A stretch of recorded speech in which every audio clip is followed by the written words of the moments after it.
Google.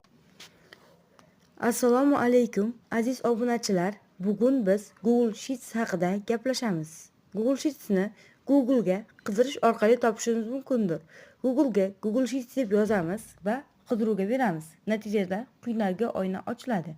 Men Google Sheets'ni oldindan o'rnatganim sababli unga elektron pochta manzilim orqali kirdim. Endi bizda quyidagi oyna ochiladi. Bunda harflar bizda ustunlar sanalsa, raqamlar esa bizda qatorlar sanaladi. O'rtadagi chiziqlar esa yacheykalar hisoblanadi. Biz eng sodda formuladan boshlaymiz, ya'ni ayirishdan.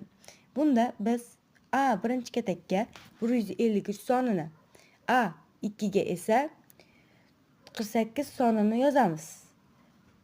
B bir katakka esa teng qo'ygan holda 153 sondan 48 sonini ayiramiz.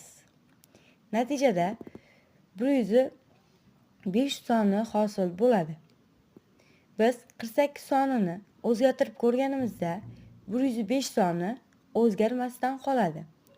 Keyin biz ikkinchi usul, ya'ni formula bilan ishlash usuli orqali biroz o'zgartirish kiritamiz.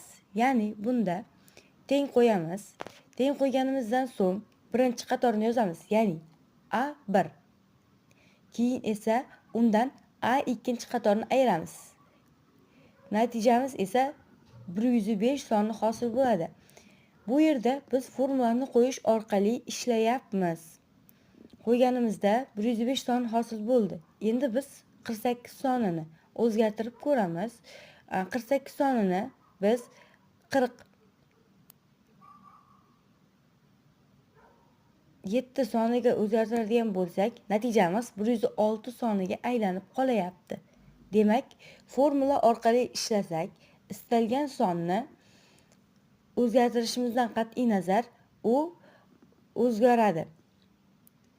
Endi quyidagi A belgisining ustiga bosganimizda quyidagilar hosil bo'ladi. Biz bu orqali raqamlarning rangini, ko'rinishini, dizaynini tanlash imkoniyatiga ega bo'lamiz.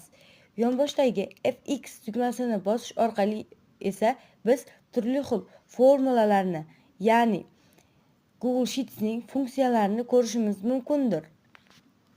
Bugungi video roligimizda biz asosan Google Sheets'ga kirish usuli haqida gaplashmoqchi edik.